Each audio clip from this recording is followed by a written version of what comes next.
Welcome you to the Synagogue Council of Massachusetts Zoom workshop, Models of Collaboration, What Every Synagogue President Needs to Know to Succeed. This workshop is part of the Arnold Zapp Memorial Leadership Forum. If you have not yet done so, we kindly ask that you please mute your device.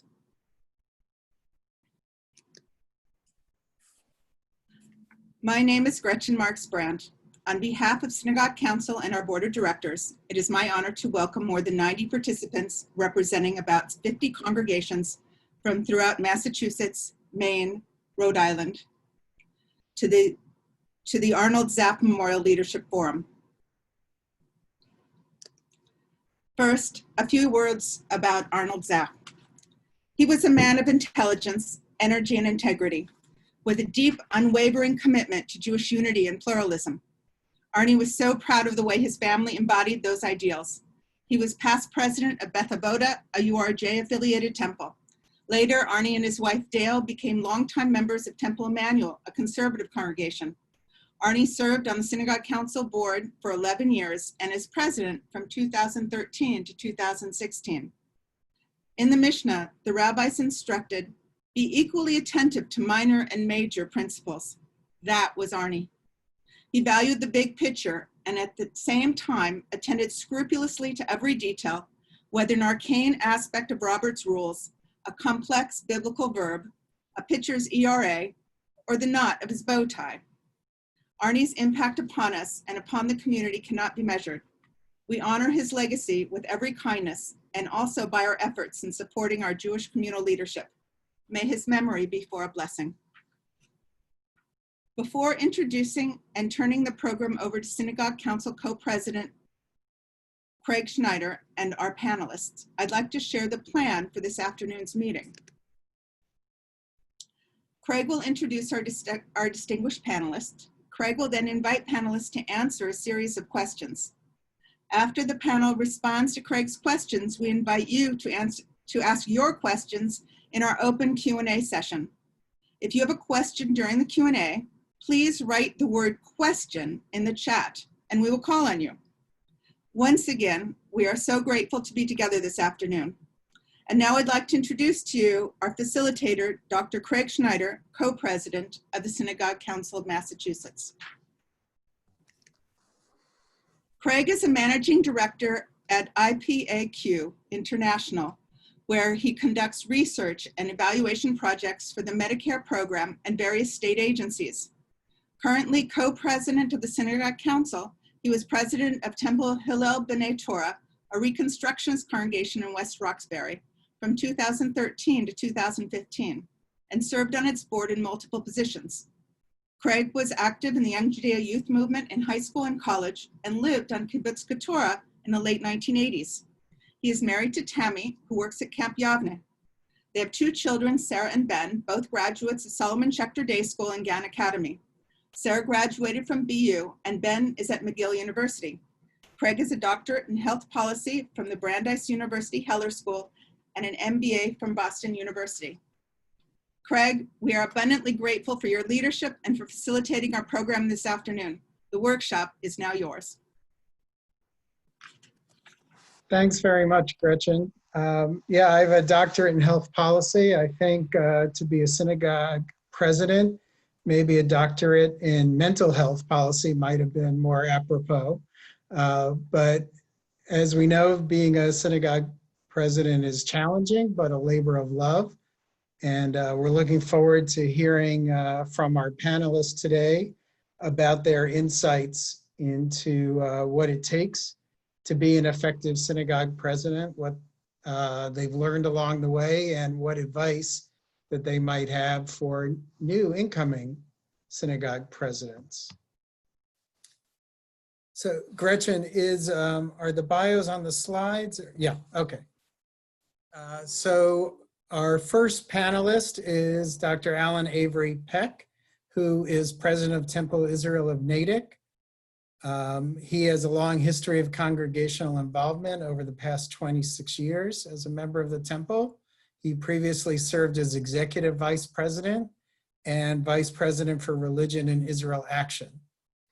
He has led a number of projects for the congregation, including strategic planning and 2 years ago conceived and organized a year-long project to create a congregation-wide conversation about how the community can best be open to and accept fellow congregants' diverse perspectives on Israel. When he's not busy with temporal Israel, which these days seems to be rare, Alan is a professor of Jewish Studies in the Department of Religious Studies at the College of Holy Cross in Worcester. He and his wife, Lisa, live in Framingham and are the parents of 3 children who also graduated from Solomon Schechter Day School and Gann Academy. Lauren Kaplan served as president of Congregation Oratid in Wayland from 2016 to 2018, and previously served as treasurer and membership chair.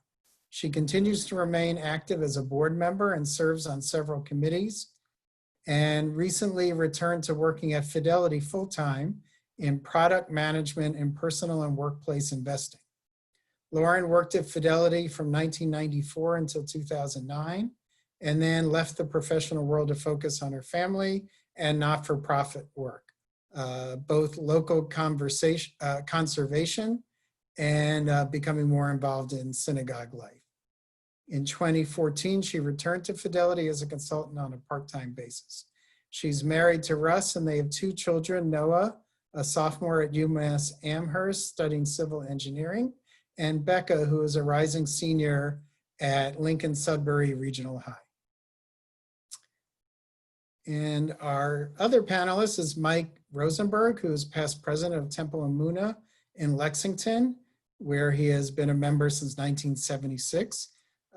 He served on the Synagogue Council Board, yay, as associate treasurer and treasurer for a number of years, and has been on the staff of Maimonides School in Brookline, where he is currently serving as alumni relations director and has done so since 1987. Mike recently completed 12 years of service on the Bedford Select Board and now serves on the boards of Bedford Embraces Diversity and the Lowell Festival Foundation.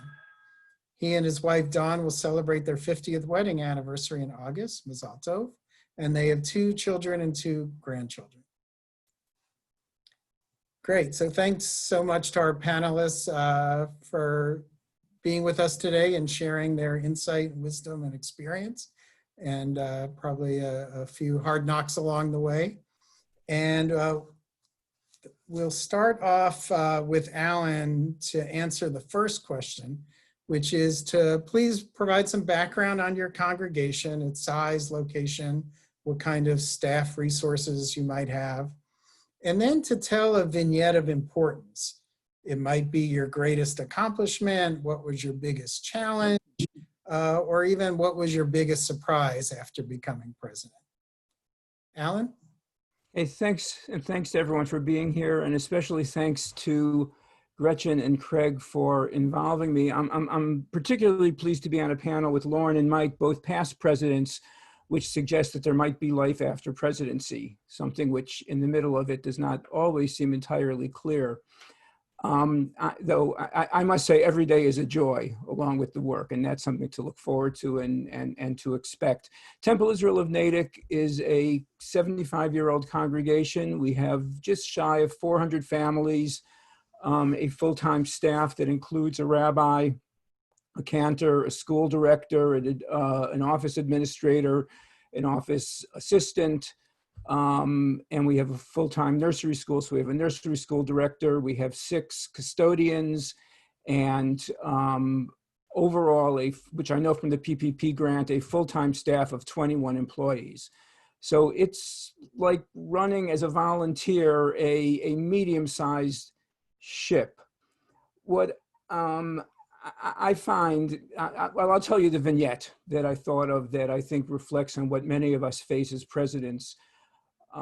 We are a relatively traditional conservative congregation, which is to say, although we are forward-looking and egalitarian and open to all kinds of changes, we have a large Shabbat regular crowd of maybe 150 people who really appreciate the Shabbat service in a relatively traditional mode of davening. 4 times a year, we run a special Shabbat. Some of you know the concept of a Cineplex, in which we offer a diversity of programming to attract families, younger people, people who are not as into traditional davening. And my experience is that on those 4 occasions a year, many of my best friends say, well, I'm not going because I don't like that. And I say, but on those days, the same regular davening occurs, just not in the sanctuary, upstairs in the double classroom. Nah, I don't want to be there when there's all this other stuff going on. And it strikes me that, what this vignette emblematizes is the extent to which we fight to represent the diversity of our members. On the one hand, I think it is so important for any congregation to have a brand, to know what you stand for, to be who you are. On the other hand, I don't want to tell our most traditional members they don't have a place, or our least traditional members that they don't have a place. So I feel in many regards in my day-to-day life as a congregational president that I'm flying an airplane that's going to 2 different locations at the same time and working to make that journey meaningful for all of the passengers. And it is, in that regard, I think something that makes this job difficult, interesting, and it is something that we continually focus on. Great, thanks. Lauren? I thank you also to Craig and to Gretchen. Really happy to have this opportunity. And as I had asked earlier, I think it's great to pull these great minds, and certainly appreciate that those who are either incoming presidents or new presidents. There is a lot that you're probably feeling like you're taking in and doing all the time. And there is, I promise you, Alan, there is relief. As someone once told me, the best job they ever had was the role of immediate past president. So yes. So I represent Congregation Orteed in Wayland. We are a conservative synagogue. And when I became president, we were just celebrating our 25th anniversary and going into our 15th year in our building. So a much newer community than Temple Israel. And I would say also skewing a little bit younger than a traditional synagogue. We had our rabbi for almost the entirety of that 25 years, almost 20 years. And soon after I became president, Rabbi Feinstein announced that she intended to retire. So a lot of what defined the time that I was president was around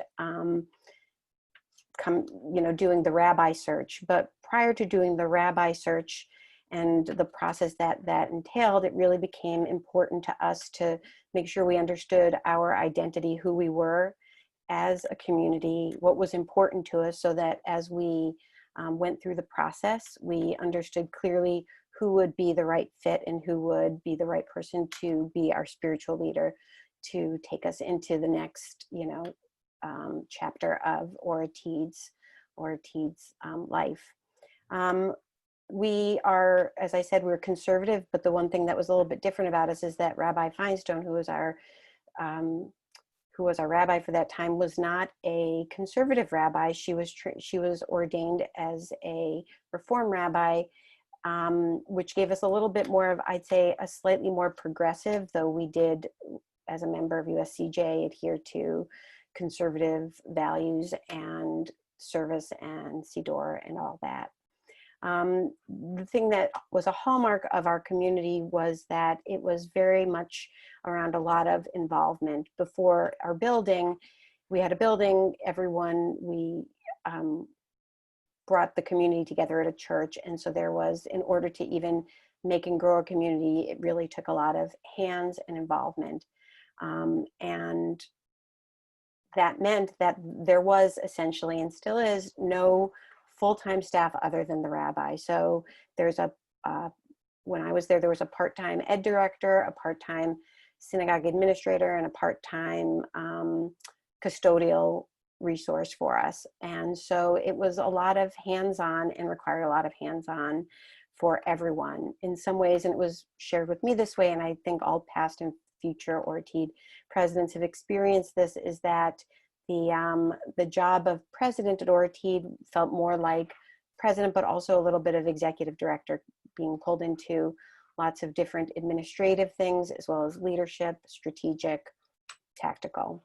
And so I think that gives you a sense of who we are, and I'll get into it more when we further into the discussion a little bit more about what, having stepped into going through the process of the transition from our longtime rabbi to identifying a new rabbi. So thank you. Thanks. And Mike, let's hear your thoughts.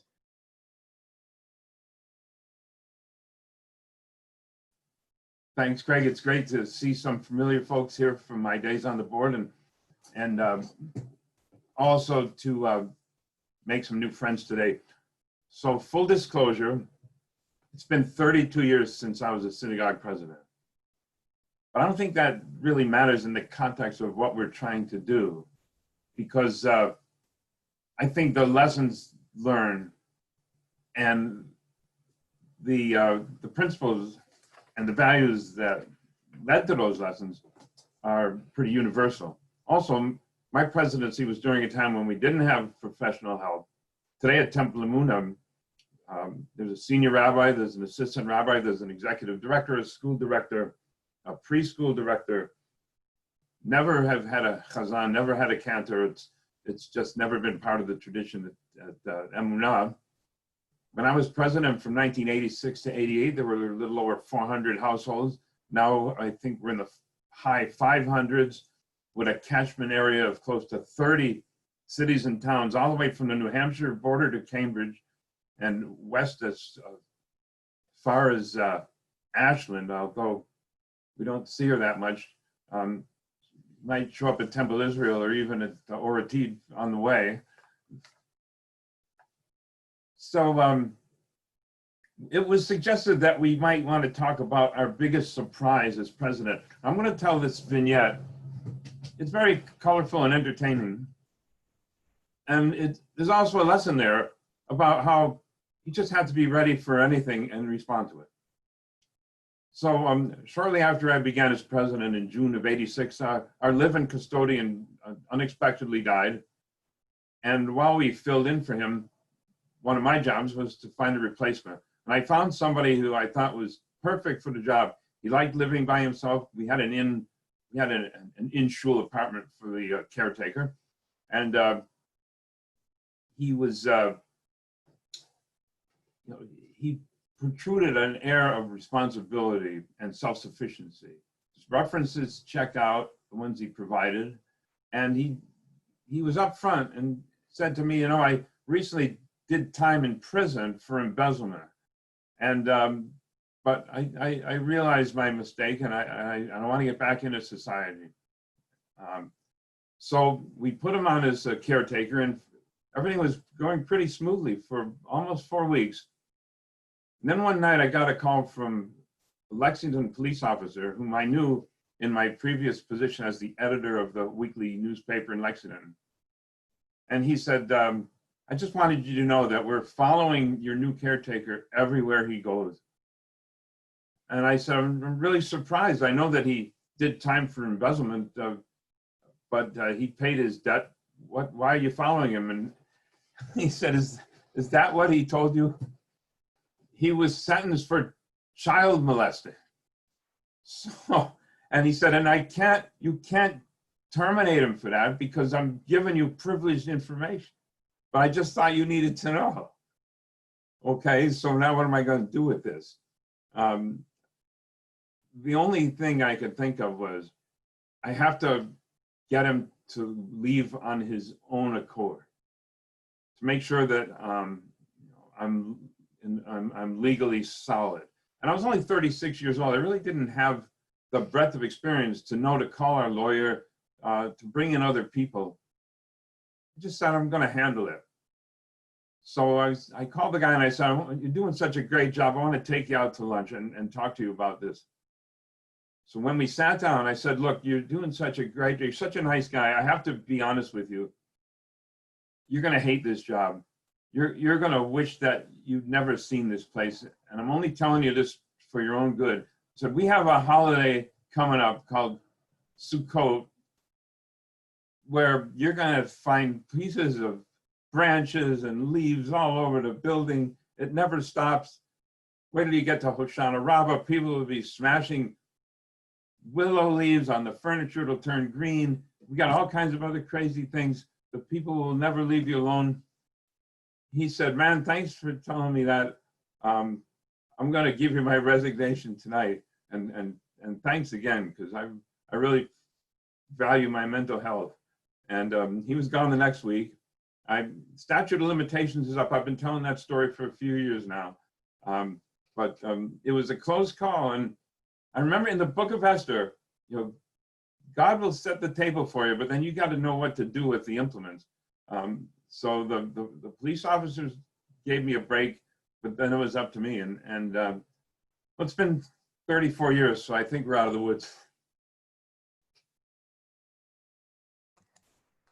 Thanks. Well, hopefully other presidents won't have to deal with a situation like that. But it's also a great example of how you never know what's going to come on.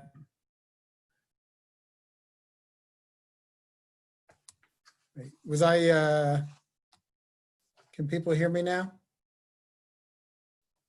Okay. Sorry about that sound glitch. So I'm from Temple Hillel B'nai Torah in West Roxbury. We have about 150 families. We have a full-time rabbi and executive director / office administrator, a bookkeeper, a custodian, and a Hebrew school principal. And I'll tell you my story. I'd also put it in the category of surprise, but not an unpleasant surprise. This was, I think, a pleasant surprise. So I had been on the board for a number of years before I became president. And so I had the opportunity to watch and observe my predecessors. And one thing I saw is that it felt to me everyone made the job, the role, his or her own, right? There wasn't a pattern of this is what being president is. Everyone seemed, the handful of people I observed really seemed to tailor the role to their interests and strengths. And so when I became president, I said, well, I can lead meetings. I can speak. I've heard people like, oh, I'm dreading the Kol Nidre appeal. It's like, oh, Kol Nidre appeal, that was fun. I love doing that. So some things that other people didn't like, I did like. And one thing I said is, I'm not going to do the go to every Saturday morning service. I'm going to focus on other things. And then I was very quickly apprised that that was actually not something I had an option about, that was an expectation that the synagogue president is at every Saturday morning service. So I said, all right, well, I hadn't planned on it, but if that's the expectation, I'll do it.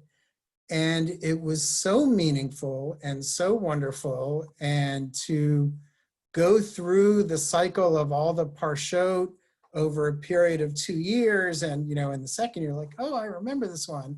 And I remember this Devar. And over the summer, I did, 2 or 3 Divrei Torah. So it turned out something that I was not interested in doing. And if I had a choice, I wouldn't have, wound up being one of the most inspiring and meaningful aspects of the job. So I guess, part of that would be open to the pleasant surprises, as well as, be prepared for some of those unpleasant surprises we've heard of. We're going to move on to the next question, but I want to point out to the panelists, we got a comment about interest in hearing the president-rabbi relationship. So if you could weave that into your comments, I think that would be appreciated to people who've dialed in. So the second question is what was the situation that you stepped into, and what did you do to make it better? Or what did you do to make your tenure as president special, and or what unique things, strength, skill did you offer the congregation to help move the community further? And we'll start this question with Lauren. Thanks, Craig. So I think any synagogue president probably could talk about that for a long time. There's a lot there. I think that, as I mentioned, the situation that I stepped into was the change of transitioning to a new rabbi. So finding and hiring a new rabbi, and the process that our community went through as a result of that. A couple of other things to describe the situation was we had recently adopted the sustaining pledge model for membership, and how that how we thought about that and how we wanted that to be representative of who we were as a community, and what that meant. We'd also, the other piece of the situation were our Hebrew school. We had some declining enrollment as some of our families were getting older, and our enrollment and our membership was flat but edging upward, and just thinking about different things that we needed to do as a result of that. And the themes that I tried to stick with were around what had made us so strong to begin with was community, and how people at Orteed are there for each other in so many different ways, whether it's difficulties or just showing up for events and supporting each other, and really just making sure that we thought about each other, and then the circle around that, the broader community, and how we interacted in the larger world, and our role in terms of social action and social justice. And then the other aspect of that was just ways that we did that even within the Wayland community, and ways we partnered with the Peace Lutheran Church next door. So community was a big piece of it. And then the other piece that I tried to emphasize was around relevance, sort of recognizing that declining synagogue membership is a reality, but it doesn't have to be a reality when you can bring to bear many of the things that make Judaism relevant in today's world. So there was, and it sort of seems small in comparison to what we're experiencing today, but some of the things that we had recently gone through were different shootings that were weighing heavily on our community, anti-Semitic incidents, other incidents of discrimination that we wanted to make sure that we stood in alliance in around those types of things. So there's a lot of context there. The other piece that was important was around collaboration. And as we looked around at our neighboring communities, where within just a 5-mile radius, there were 4 synagogues. And so we recognized, or at least I recognized, that meant opportunity, not competition. As everyone is looking around at vying for people's time, energy, and priority, not everyone can be everything. And so we thought a lot about collaboration. So one of the first things that I brought to the board was saying that for our Hebrew school, why does someone have to be affiliated? That sometimes membership in a synagogue sometimes can be a big hurdle for people to get over, and yet they want their child to have a Jewish education, and things like the community and the energy around that will lead them down the path of joining, should that be what they want to do. So that was one piece of it. Also around youth programming. We had recently started to participate with Bethel, which was down the road in Sudbury, in a high school exchange program with an Israeli community. And so our community, along with 5 other synagogues, was also participating in this, which made it a much richer experience for our kids and for the communities, just to hear how different communities, because they weren't all conservative, bring their teens together. Because some communities, if they're small, particularly like Orteed, which I didn't mention, has about 150, 160 families, you want to build a critical mass so that these teens and students have an opportunity to connect and build their connections socially with other Jewish students and teens.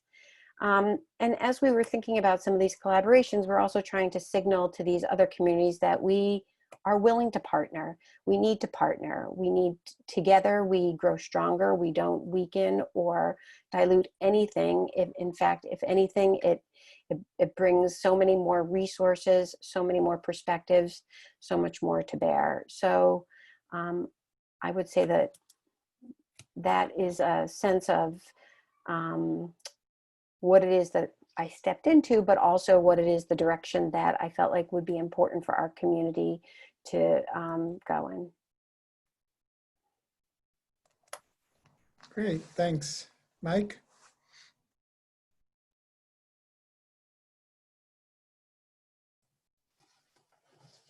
So the question that, the question you received, the prompt was, what did you do to make a certain situation better?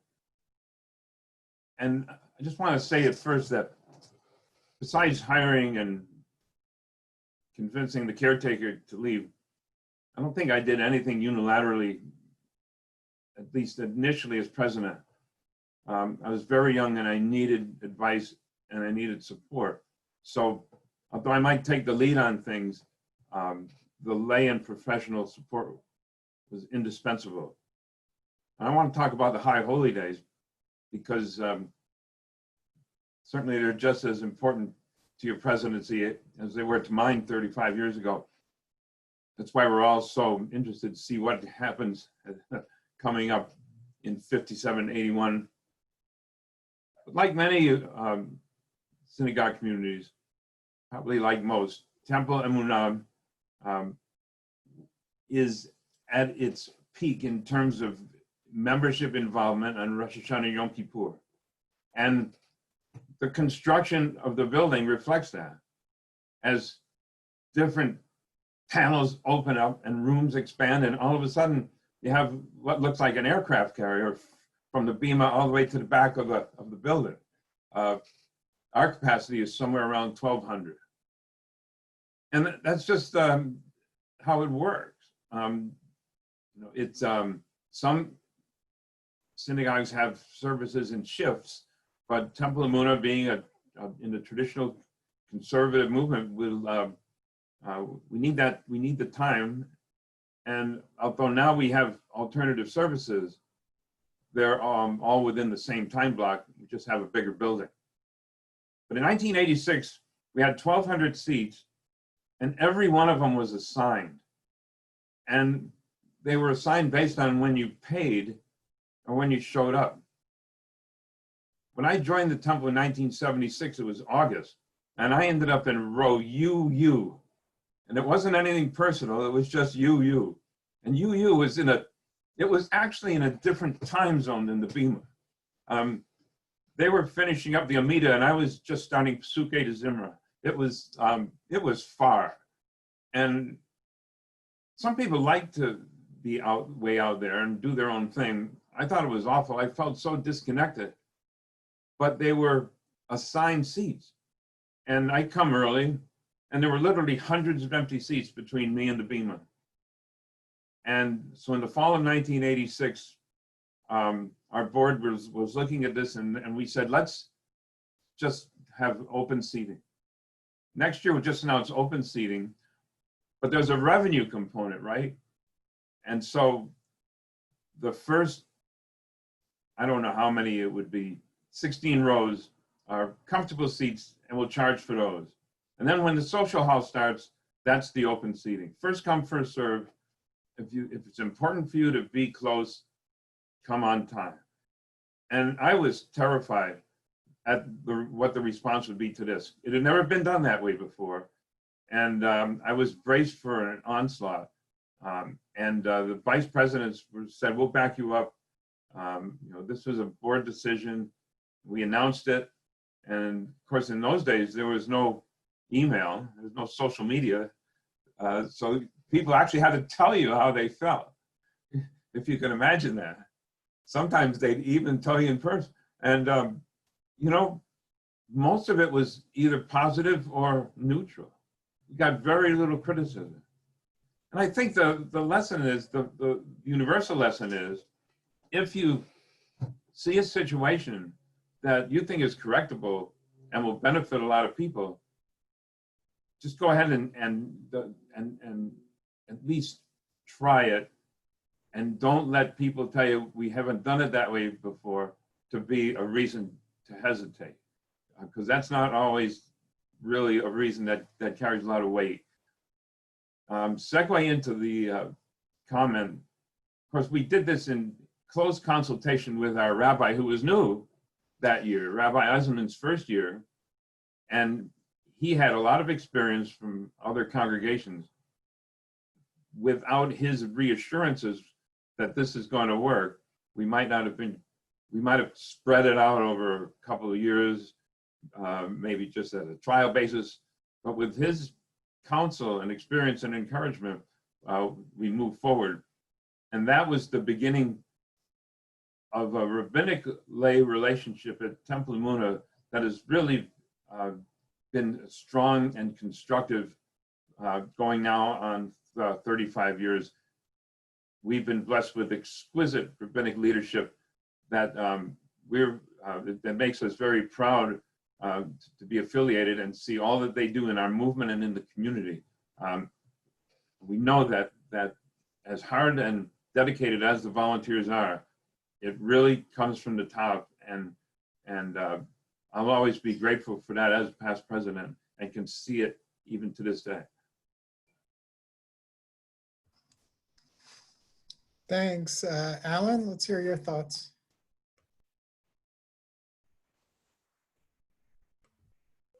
The thing that I saw as I stepped into my presidency that I thought was the most in need of attention is something that I suspect that many of you will find as being needing attention in your own congregations. I could ask for a show of hands, how many of you are presidents who don't know who the next president is, or who don't know your next vice president of whatever it is, or don't have a succession plan for various committees and vice presidencies and even board memberships. While Temple Israel has always had a very strong lay leadership, the fact is that I knew from my years on the board that, especially, and looking at the ages represented here, and I know different age categories have more freedom, but young people did not want to serve on our board.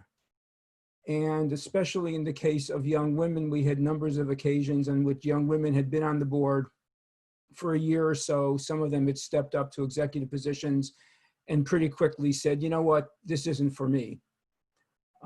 So I faced a situation which by no means a crisis, but I really felt that there had to be a rethinking of how we operated as a congregational leadership, that we had to figure out what it would take to make board membership something that people really wanted to be on, and that would create an environment in which stepping up to upper leadership would be something that people aspired to, rather than, you know, when they see that on their caller ID that the head of the nominating committee is on the phone, I'm not picking up. What I did, therefore, in my first months as president, and we had begun planning this before that, was to learn everything I could in terms of best practices for leaderships of nonprofit boards and of synagogue boards in particular. Through United Synagogue and URJ has similar programs. The Sulam program, I went to a 3-day retreat down in the DC area for presidents. I can't believe the stuff that you know, you were kind of expected to just know if you hadn't sat through the presentations on leadership. We partnered at Temple Israel with CJP's Leadership Development Institute, and for the first time in I think 7 or 8 years had a board onboarding process, which included a 5-hour Sunday, end of August retreat in the building, in which we worked on skills of everything from, you know, what are your responsibilities as a board member to how do you talk to each other? You know, we would think as adults, we know how to talk to each other, but the fact is, I'm a man, but I can still recognize mansplaining. I'm old, but I can still recognize it when people who have been on the board for 20 years cut down ideas from younger people saying, well, we tried that in 1960 and it didn't work. So we worked really, really hard as a board to develop procedures, attitudes, a sense of knowing each other, that we hoped would allow us to go forward. And I think most importantly, and I don't know how many of you as presidents have this in your board, we developed a board brief, a contract that board members sign at the beginning of each year with a long list of rather serious things that board members are obligated to. And there was a question in the chat, have you ever, had to get rid of someone? Well, guess what? We're bringing, look, we've always had good people, but people who are willing to play within our rules are increasingly interested in being involved. And people who, think, what, if I can say whatever I want, whenever I want, however I want, maybe not so much. The next thing that we've done is that my goal and insistence is that every board meeting accomplishes something of immediate value. We all know boards have a lot of busy work they need to do. Things that, motions you have to pass just because you need to pass the expenditure of the money to fix the air conditioning. Especially using breakout groups at almost every board meeting, we've assured that all members get a chance to talk. Asking board members to come up with ideas that we know we can implement immediately means that instead of what had led especially our younger members who aren't looking just for a night out with their friends at the board because they got nothing else to do, they're saying, to be there, I got to give up a night with my kids, right? That they can go home and say, that was worth it. I'll tell you one accomplishment that I think was really big in that regards, and then I'll cede the floor. Our last board meeting, we had 2 board meetings ago, whatever it was, in the middle of COVID and all of that, we said, what programs can we be doing that will benefit our membership? We broke into breakout groups. We came up with 15 suggestions using Zoom voting. We voted in the top 3 selections. The top idea of the board that night was a congregational catered dinner in which people would pick up food catered through the synagogue kitchen. And then we would have a Zoom breakout room Shabbat dinner together. 2 weeks later, we did that. And I was so proud to go back to the board the next month and say, guess what, folks? We're not just talking here. The things that you want to accomplish, we're going to accomplish. I think this is, really for all of us as presidents and leaders, at least for me, the model of what I want my leadership to be like. And I am, just in terms of the other question, so pleased to have Rabbi Lieben as a partner in doing this. He's seen this also as part of his legacy to create a leadership that leads us into the future. Great, thanks very much. A good story with some concrete advice and steps that people can take. I think my story, it was probably the pivotal moment of my presidency. And, if I roll the clock way back, the second year I was on the board, I became treasurer. And I said, I'm going to create a balanced budget. And very quickly learned that that was just not feasible. And so for a number of years, we were running deficit budgets. And so this carried over to my presidency, and finally the board put its foot down, and when we presented the budget to vote on that year, they said, no, we're not going to approve another deficit budget. You, the broad you, need to come up with a plan to get us onto fiscal sustainability. And of course, I had nothing that could be done at that moment. So really, just off the top of my head, I said, well, what if we create a task force that comes up with that plan, give us 6 months, a year we'll come up with that plan, and could you please pass the budget in the meantime? And the board was okay with that approach. And then we spent a good 8-10 months on the task force, analyzing every aspect of synagogue operations, looking at potential revenue sources, potential expenditure cuts. And at the end of this very detailed, involved process, we came up with the recommendation that we need to grow membership. And probably a lot of you who are muted are chuckling right now. And there were indeed people who said, wait, you spent a year and that's what you came up with? Like, I could have told you that in 2 minutes. And I, as I wasn't the chair of this task force, but as president, I was deeply involved. I kind of had a similar reaction, like, this is all that we can recommend.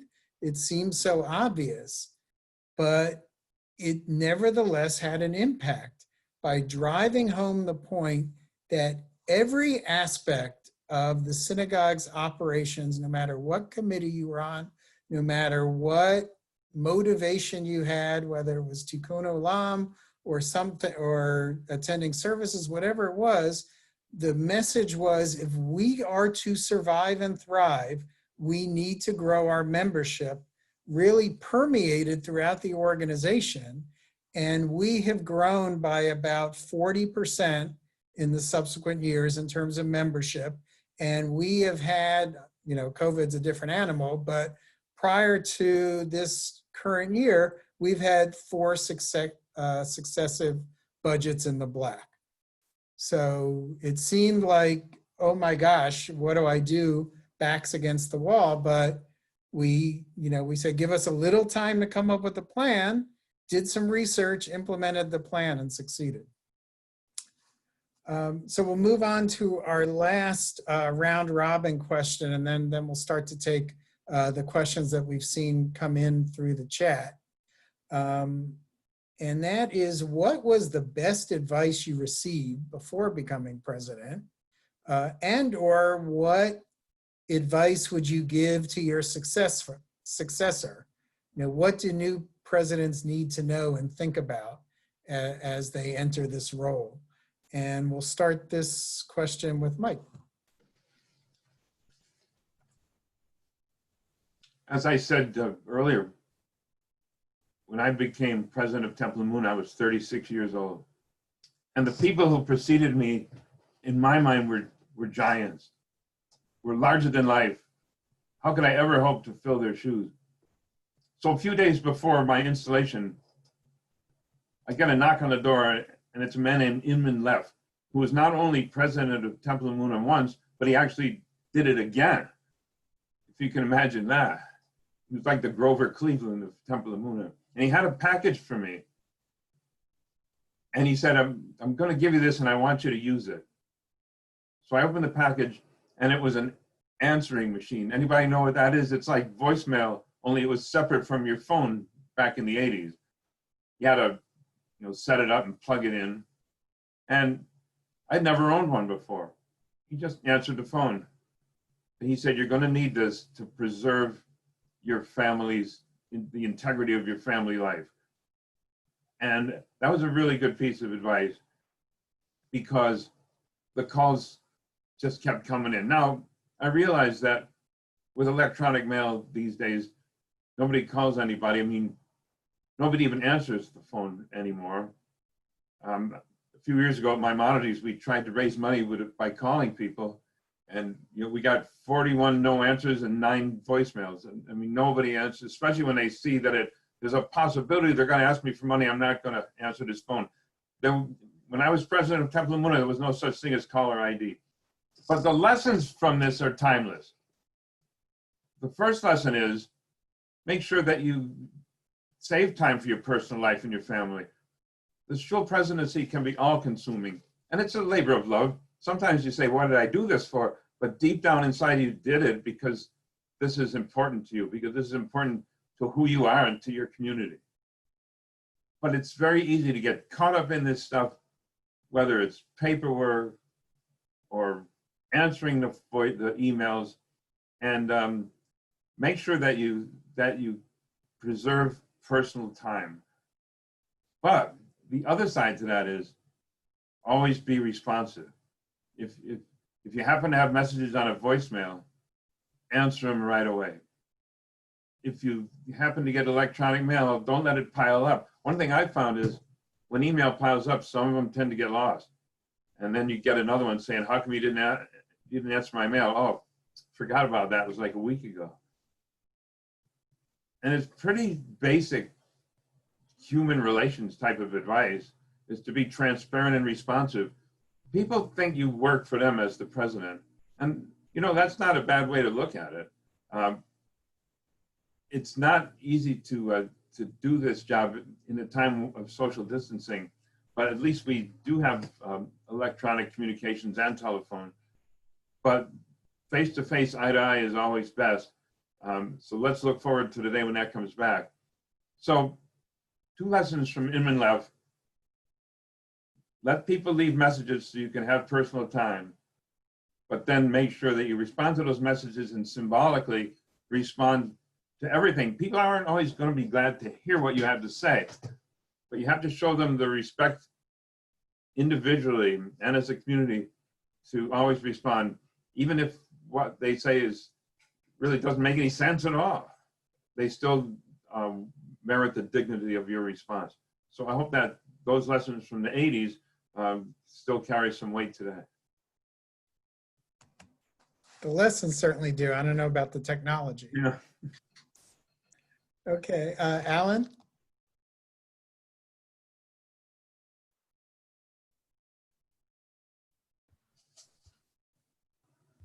The most important advice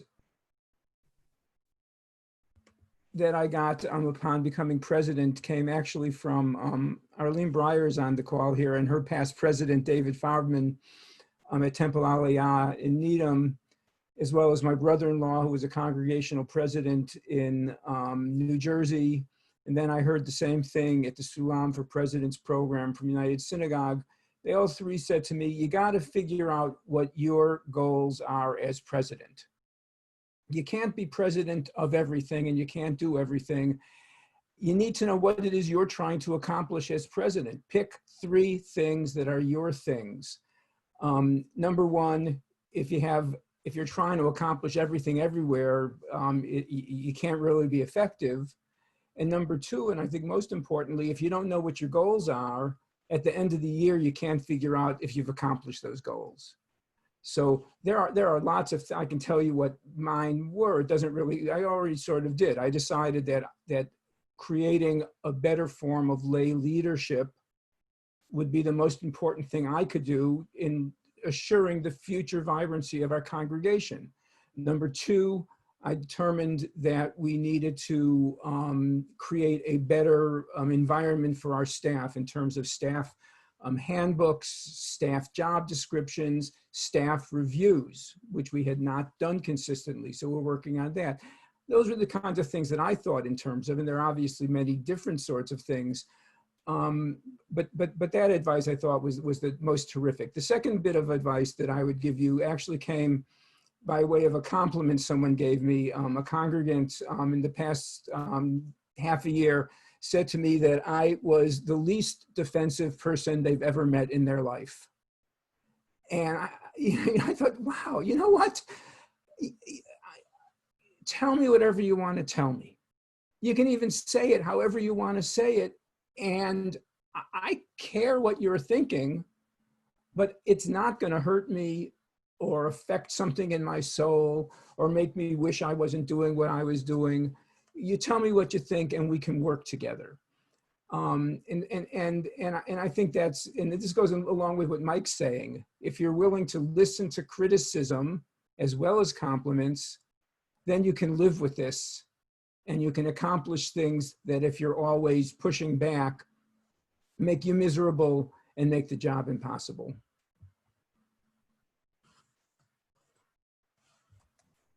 Great. And Lauren? Thanks, Craig. So one of the big pieces of advice that one of the prior presidents gave me and told me over and over again, which I didn't follow, which I encourage those who follow me to do, but is really difficult, was you do not have to go to every committee meeting. And I felt like I needed to. I felt like I needed to understand everything that everyone was working on. I felt like I needed to because I wanted to make sure that we were all marching in the same direction and working toward the same things. And I also wanted to stay on top of everything that was going on. But there's so much, and it does stretch you very, very, very thin. And I think that on top of what Mike talked about, getting pulled in a lot of directions or hearing from people all the time, pretty regularly, and preserving your sanity and your family life are important, because in addition to all those committee meetings, you're also having to be responsive and diplomatic to all the feedback you're getting. And people will give you feedback. And I appreciate that Alan is very good at not being defensive. And I don't know, I don't know what my community, what my congregation would say about me, but I certainly know that you, as a synagogue president, you need to have a very, very, very thick skin, because people will give you a lot of feedback. And I did ask Robin Woke, our current president, what advice I gave her, and she told me that I tell her, don't take everything personally, because people will voice their opinions, they will voice their perspectives, and it isn't necessarily representative, and they're not attacking you. It's coming from a different place depending on who's talking to you. So you just need to take it all in stride, and at the end of the day, just shake it all off and remember it's not a criticism of you, because the reality is, and I think all the presidents and past presidents know, there are very few people who actually become synagogue president, and those who do sort of have a unique position that they have to fill, and they have to be able to understand that. The other wasn't so much a piece of advice, but the president prior to me in our transition meeting, he gave me a red phone, and it was both symbolic and literal, saying that you can call me anytime for anything, and I'm here. And I will say that being available, so past presidents, if you're a president now, I hope that your past presidents are available to you, because I tap to the past presidents and the elders of my community to ask for advice and guidance and perspective on a regular basis. And that was really so helpful to me in understanding how to navigate what we were going through. And I try to be available to both the rabbi, if he's interested, and as well as our current president, so that she has, whether it's asking for advice or just being able to vent, because there are times that we all need to vent. So I'd say that would be the advice that I would give. So thanks. And I'd say by the time I became president, the job had become so big and unwieldy. I think people were concerned, whether anyone could do it. And in fact, I was succeeded by co-presidents, probably because no one individual thought that they could handle it.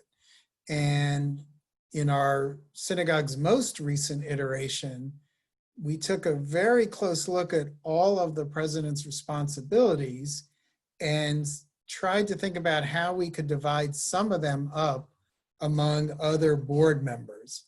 And that has made the role more manageable.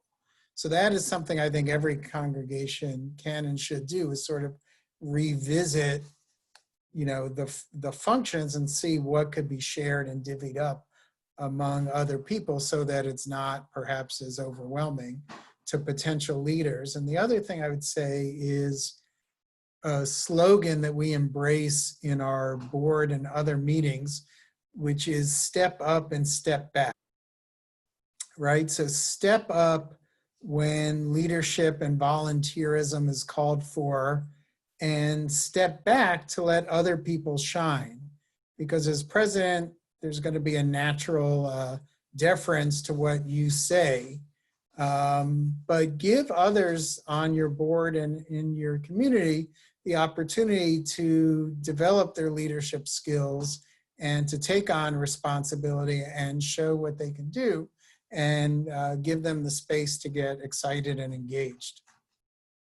So we are exactly on time to the second. This is wonderful. And we can move to the open Q&A. And interestingly, both the first and last question we received is on that same topic. So I'd like to hear from the panelists what your thoughts are about the relationship between the synagogue president and the rabbi and other clergy, if that applies. I think it's the most important relationship you can have. The rabbi really sets the tone, and by extension, any other people with the title or responsibilities of clergy. But I can't imagine not having the rabbi as my backup as president. We used to check in every day just to make sure each one of us was okay. And the other thing that, of course, I'm not going to tell anybody how to pray or how to find spiritual awareness, but the fact that my own level of observance greatly grew during my presidency, I think was as a direct outcome to just the need to interact with the rabbi daily, and sometimes more than once a day. And as in doing that, almost subconsciously, the rabbi became a role model for me. I feel lucky that I've been, a friend of Rabbi Lieben for a good number of years, and we have a wonderful working relationship. But what we've tried to do as part of that relationship now is that we check in with each other on almost any decision that we make that in the even vaguest way might have an impact on the other.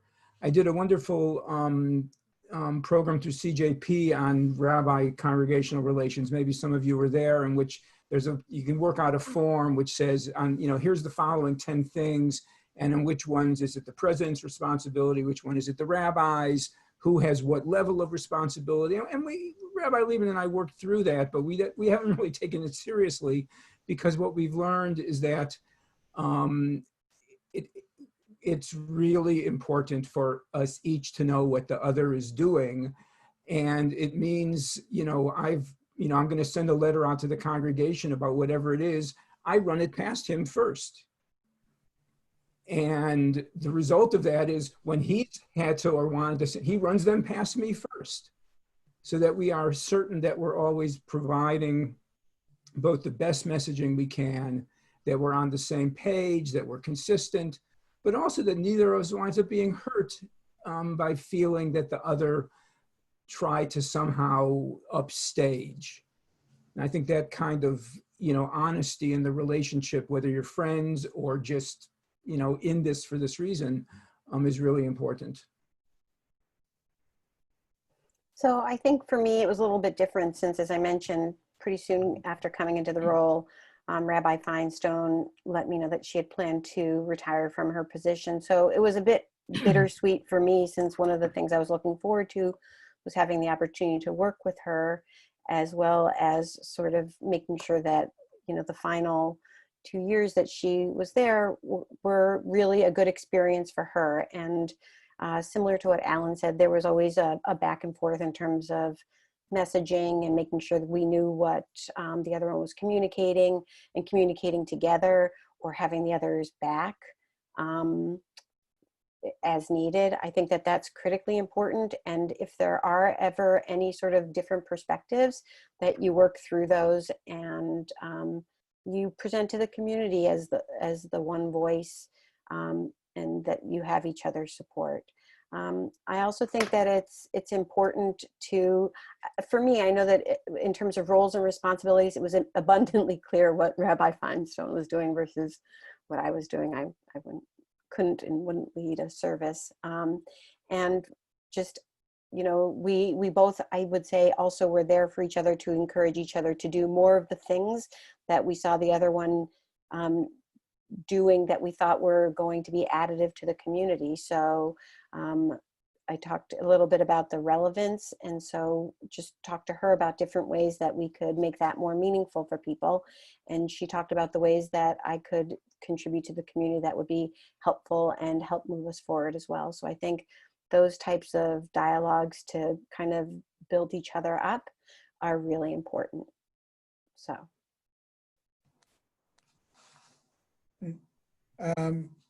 The next question we received is, has anyone been faced with a situation where you needed to remove someone from the board or perhaps a committee leadership role? I can't remember ever having to do that, but I probably should have. Another quick story. My House Committee chairman wasn't very subtle. We had some hedges that were getting a little tall in front of the school entrance. And I said, some parents are concerned that their children will get hit. Can we do something about that? So he went out and got a truck with ropes and just ripped them all out by the roots. The next day they were completely gone. And I said, well, at least the problem's solved. And then I got a call from a congregant that said, you know, I planted those bushes as a memorial to my parents. So anyway, he stayed on, you know, at least, he got things done, sometimes trampled on. Anyone else want to weigh in on that question? Yeah, unless Lauren has something to say, I would note that I have not had to ask anyone to step down, but I have had, and the board members have had with me, hard conversations about what's appropriate, how we should do things, what needs to be done, what the extent of someone's responsibilities are, and if you don't like it, then you'll need to step down. Those are not easy conversations. The thing I would say is most important as a president is, number one, I do my best to be accepting of everyone who stepped up to volunteer. They're volunteers just like me. And if there's any avoiding going to them and saying, I don't like the way you did that, I certainly wouldn't. At the same time, you know, when board members or vice presidents or committee chairs are unhappy with their responsibilities, I have said to them, look at that's the job. And if you don't want the job, you are, you know, I'd like you to stay in this job, but I understand what you're feeling, and therefore if you need to step down. So, you know, this is, unfortunately, as a professor, I'm not meant to be in management like this. It's just not my thing. But you're just trying to be, you know, with other people the way you'd want them to be with you, and to be honest and open and respectful, even if you have to tell someone that there's an issue, or even if you're responding to their telling you that there's an issue.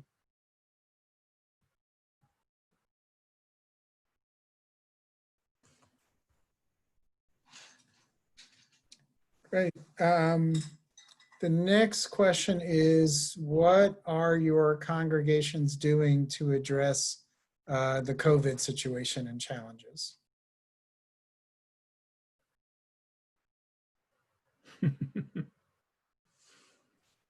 I'll take a pass on that because I'm no longer in synagogue leadership. All I can say is I haven't been in the building since the middle of March, but I've been to Minyan almost every single day on this screen. I was at the Metro West presidents have a group that meets a couple times a year, and we met and talked last night, 7 of us, and it sounds like in terms of the congregations in Sudbury, Framingham, Wayland, whoever else was, Natick were represented. Everyone's doing pretty much the same thing, which is deciding that it's not yet time to start to meet in person. and everyone is setting up committees to judge what their process will be and how they'll do it and when they'll do it. But at this point, I think I know what I'm feeling is that the responsibility, if someone were to get sick at Temple Israel of Natick, would be greater than I'm willing to bear. So that as long as we're able to continue, as Mike just said now, terrific attendance on Zoom, and it's not, you know, it's not being together in person, but it's safe and it's workable. And I think from what I hear, it's what everyone, at least in this area, is doing. Lauren's current president was on the phone last night on that call, and that's how I understand that Ortiz is handling things currently.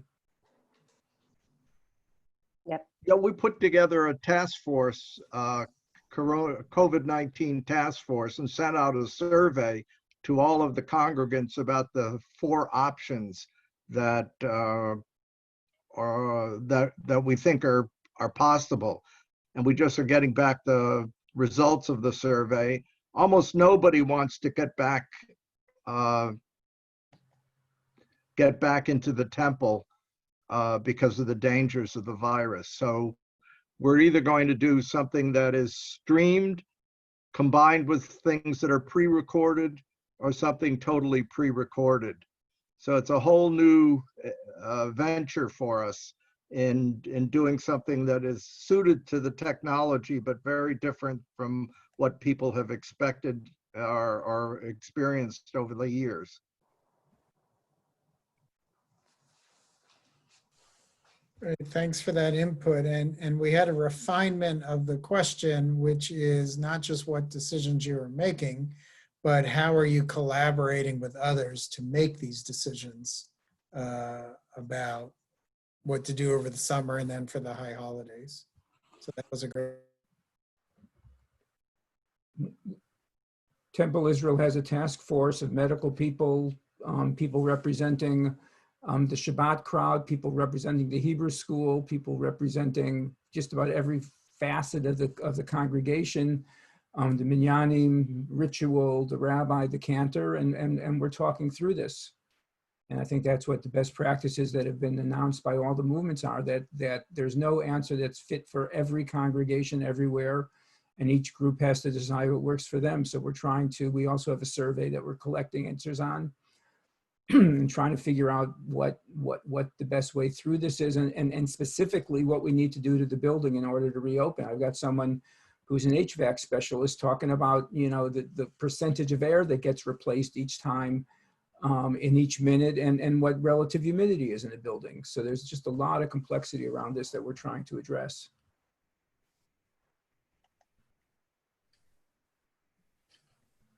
Yeah, we just had a cleaning person come in to give us an estimate of what it would cost to clean between services if we chose to bring people in and stagger the services, or to have a Friday night and a Saturday morning service. And there has to be 8 hours between the time the cleaning takes place and people come back into the building.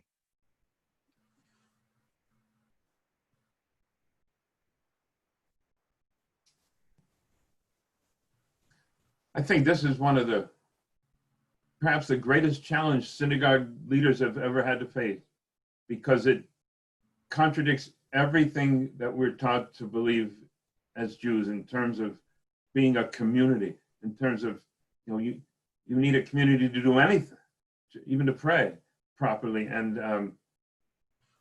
it's in our DNA. And so this is just an unprecedented challenge. And the sooner it ends, I think the better we'll all be for it as Jews. I think in one of the Anglo-Jewish publications that I read, might have been the Jewish Week from New York, there's concern in New York about people who aren't going to renew their membership because they're just going to kind of filter away.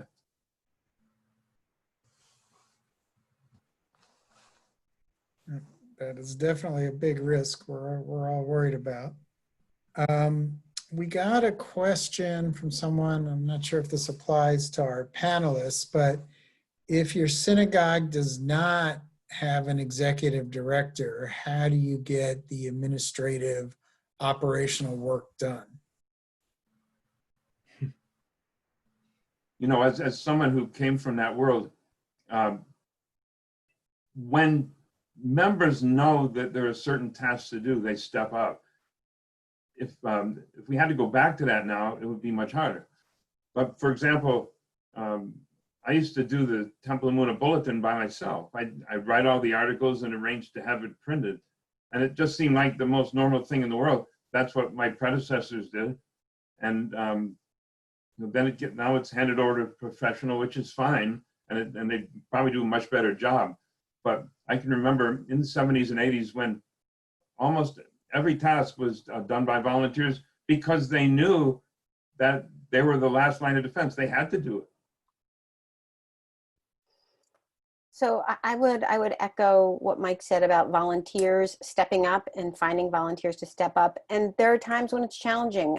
The reality is it's challenging to get volunteers to do things. So there are different ways that you adapt. We did have a part-time office administrator and relied on her to do different pieces. But when you don't have that, you adapt. And so all the things that an executive director does do, I don't know. There are probably a lot of things that we could have done that we didn't do because we didn't have that role, but you do other things. And I would say that our community there's a core of people, whether it was Sisterhood or the Saturday morning, the Shabbat morning crew, people in the kitchen who just stepped up and stepped in. And what we didn't have, we didn't realize we didn't have. I'm sure Robin would disagree. She certainly is very aware right now of what she does and doesn't have supporting her. But I think that when you look back on it, you realize how you do adapt to what resources and what volunteers and what people do. Yeah, I also think the distinction isn't, between we don't have an executive director. There's a whole lot of work to do by volunteers, and we have an executive director, and there isn't a lot of work to do by volunteers. The size of the congregation that leads to the hiring of an executive director doesn't mean, just means there's that many more things to do. Our executive director works, unbelievable hours, and yet the amount of work that's left for volunteers to do overwhelms the volunteer capacity. So I think we all face the same problem, no matter how large a congregation we are.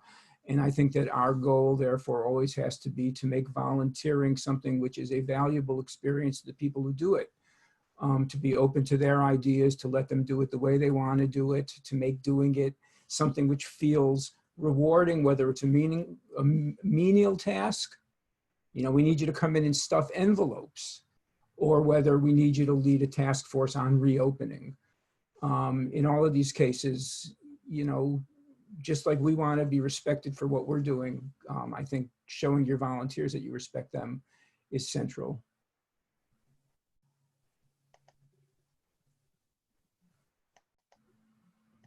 Great. So the next topic is, how do you balance fiscal responsibility with the congregation's mission, and what issues arise out of trying to strike that balance?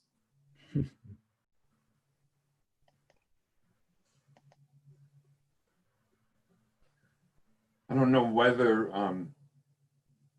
it can be general enough in terms of mission to go across the board in terms of congregations. But this is, I think, one of the fundamental questions that faces every administration. And some congregations are large and lucky enough to have wealthy benefactors for whom this is a priority. If you don't, then it's really almost year to year in terms of managing to find that balance. And it can be so challenging, especially in times like now or in 2008, when people are out of work and are looking for consideration in terms of dues, and you want to keep the revenue stream going, but you don't want to just keep increasing dues every year as if you were a university or something. So I think that the question almost answers itself. Those are the two factors those are the two foundational factors that are constantly in tension. And I think we all have to answer them individually in our own institution.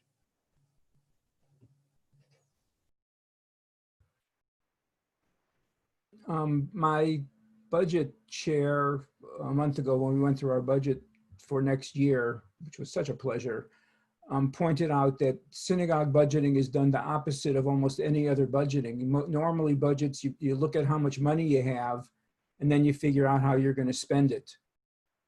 We start out with how much money we need to spend to be the congregation that we are, and then we figure out how we're going to raise it. And that's, you know, as Mike just said, a horribly difficult process, especially given the unknowns that we're in now, for instance. But our hope, at least, is that even as we have members who are certainly, like everyone else, affected financially right now, everyone is, that if we're able to make the case for what we need and why we need it and what we're spending it on, and there's transparency, why not just give us your money because we love having your money, but what is it that we're doing that is valuable to you? And why should you support this organization? Our hope is that you make ends meet, you know, and it's easier to say than it is to do, but I think that's the process. Yeah, I worry about that kind of transactional model that we have with our congregants, that I'm not going to high holiday services this year, so I'm not going to pay my dues. Or you're not doing much programming this year because of the coronavirus, or not paying my dues.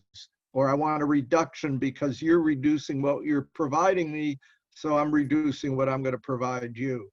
I'm real worried about that transactional model as opposed to one that values the institution as an institution for what it represents and makes possible in the Jewish community. But I don't know how to make that shift, or whether or not I should try to make that shift.